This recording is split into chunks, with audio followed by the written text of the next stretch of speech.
The Gauntlet in the Castle by C.B. Colby. While sightseeing in Scotland, a young American lady joined a group that was visiting an island where a crumbling castle had recently been opened to the public.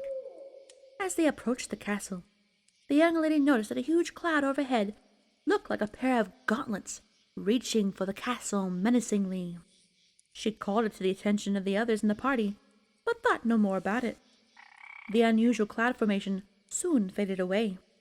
Later that day, a sudden and violent storm came up.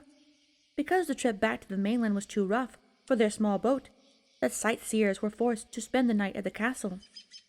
The young American was given a room in one of the towers, and she went to bed quite thrilled over the unexpected chance to spend the night there.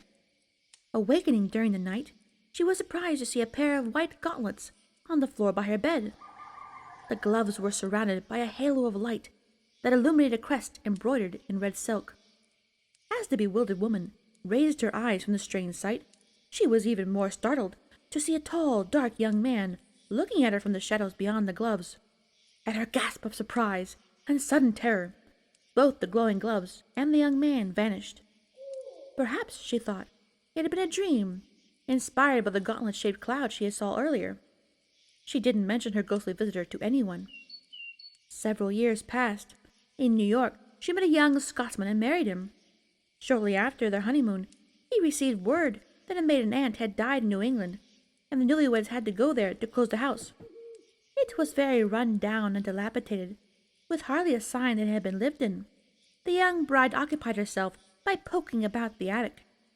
There, in an old trunk, neatly wrapped in a bit of tartan, was a pair of gauntlet gloves, exactly the same as those she had seen in the castle years before. She hurried downstairs in excitement to show them to her husband and tell him about the strange coincidence. When she held them out to him, he turned deathly pale.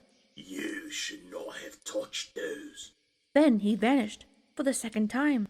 It was then she realized that he had been the same man in her castle room back in Scotland. She fainted away, and when she came to, she was all alone.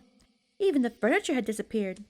Questioning the neighbors later, she was told that no one had lived there for over 100 years.